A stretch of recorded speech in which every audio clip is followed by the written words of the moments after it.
The Hamilton Football Association is proud to be associated with the CFL Hamilton Tiger Cats and the president, Glenn Gibson.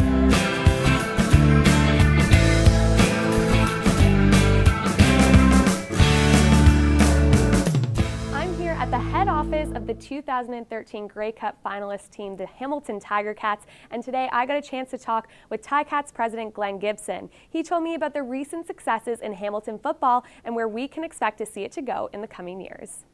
To start off, it's been a really exciting year in Hamilton with football, Ticats success and the HFA merger.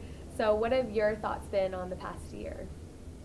Well, I'm kind of new in this role and since last summer, so I like to say that when I started, the team started winning, but just have to make sure Ken Austin doesn't hear me say that or I'm in big trouble. But you know, I stepped from a different environment into this football business operation, and but my roots go back to minor football in Hamilton. I played junior football here, I played at Mac, and then I was on the board of the Hamilton Hurricane junior team. And actually through volunteerism, and I always encourage people to volunteer for boards and things, I ended up having meetings with Scott Mitchell that led to meetings with Bob Young, and leveraging off of some of my business experience and background, it led to me moving into this role as the president of the business operations. So, so it certainly shows that volunteering in organizations can provide a pathway for networking and moving into some really good jobs. Mm-hmm. And the HFA, they're growing a bigger and more competitive league now. How do you think that's going to benefit youth football players in Hamilton? Well, I've often felt, and it's more of a personal feeling than anything, that you know, there's no better place in Canada to play football than Hamilton. And you know, Hamilton players have always been some of the toughest players you're going to find in this country, and I often was somewhat disappointed that, you know, football in minor football seemed so fragmented. You had different factions: 3-down football, 4-down football, and it's more personal than anything else of an opinion. But I just felt that it needed to be integrated. It needed to be more joined up, and I thought that the benefits of that would create a more standard, consistent coaching product, and that the outcomes would be good, and that we would be competing stronger for provincial championships. And so I think what Joe has done with the minor football boards that have come together is outstanding, and it's long overdue in my view. Mm-hmm. The Tiger Cats and the Hamilton Football Association have a great partnership that helps, you know, teach younger players about safe contact and all that stuff. Can you tell me a little bit about this partnership and what your hopes are for it in the future? Well, the Play Action program, which is basically, it's got a number of different tentacles to it, one of which is that we have our players that are going outbound to in our high school program, and they're providing mentoring to local high school teams and coaches. And then we have, you know, skills camps that we're participating in, and I'll give you one of my favorite stories, which was last year, and it kind of makes the point to the value of the program for the Tiger Cats. Our running back, CJ Gable, so young rookie, one of our people here, Spencer Beam, took him down to St. Catharines, and so he went to a high school practice, and this was an inner city high school in St. Catharines. Tough crowd, rough bunch of kids, and their pro football program was just getting back going again. And so CJ went down and he did a lecture with the students about how, you know, perseverance and sticking at it and everything, and hung around for the practice, taught a few things, and then of course that was the end of that day.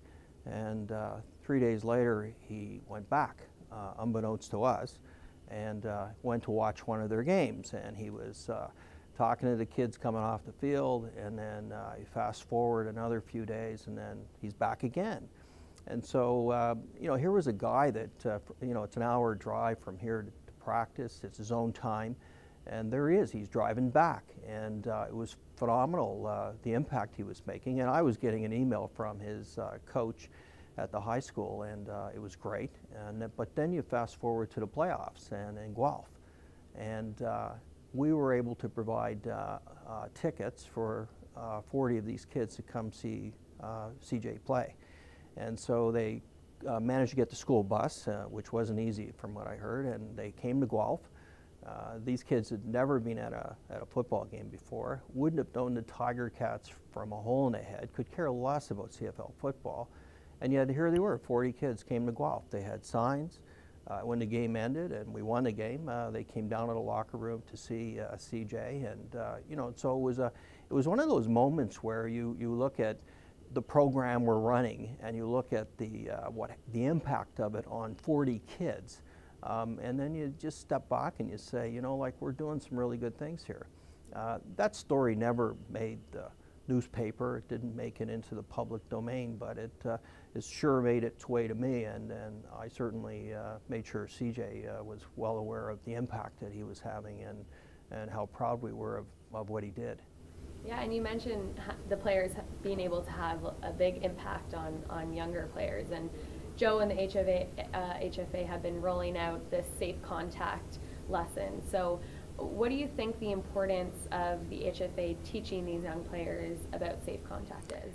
Well, I think I'm much like Joe, where I came up in an environment where the coaching methods were totally different in terms of head contact and the way that you tackle. And yeah, we had some coaching in high school and so on, but when you look at the scientific medical evidence that's coming out on concussions and things like that, and spinal cord injuries and so on, you know, how could you not address that?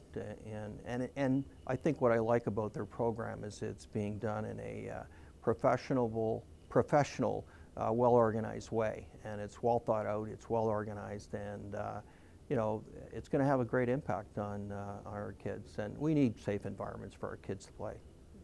And last question for me. With this new merged program and the Hamilton Football Association, do you think that you're going to be able to have some more local Hamilton kids growing up to become Tiger Cats? Well, that's interesting. When I joined the Hurricane Board, when it started up after 14 years of being dormant, after 1 year we were kind of looking at what was our value proposition in the community as a junior team. And when I was sitting there looking at a photograph that I have of a team I played on in 1972, which was a national championship, I looked at that photograph and I thought to myself, you know, it wasn't the fact that on a cold day in November we won a game for the national final. It was really, the story was about who we became. And when I looked at that photograph, I saw 3 high school principals, a couple of police officers, I saw 3-4 CEOs of companies, and I was amazed when I actually, you know, did the math that what everyone had become. So that was really the story of everything. So, so I think that to me was the strongest thing that came out of it, was just creating, you know, that value in the community, and we all have to do that. So in terms of the value proposition, you know, when we started up with the Hurricanes again, that was our initial pitch to the community, was that supporting minor football was really supporting leadership in our community. But as we moved forward and the team was successful for a year or two, we had a new story, and that was a young fellow named Aram Isho. And Aram emigrated from Iraq, and English is a second language. He went to Brebeuf High School, I believe. He played minor football in Hamilton all the way up. And then here he is at 17. He's grade 12. His father's got cancer. Tough situation. And Aram had to get up at 5 in the morning to drive to Toronto to work in construction. And so here he is, 17, great player, no place to play. Played for the Hurricanes. And for 4 years in a row, he was the CFL, or the CJFL All-Canadian middle linebacker. And after 4 years of construction work and playing junior football, he went to McMaster University as a mature student, and now is an all-star with the McMaster Marauders, and won a national final. And so in terms of you know, the pathway, and you look at, but for football, where would Aram Isho have ended up? What would his life have been at 17 if he didn't have a place to play football? And I look at this kid and I'm saying to myself, he's going to come out of McMaster with a degree. he's going to have a good life in front of him. And I don't know where he would have been if he hadn't had the coaching, the mentoring, and the support of playing a sport that he loved. Do you think you could be the next Hamilton Tiger Cat? If you want to play like the pros, just visit www.juniorticats.com for your chance to register today.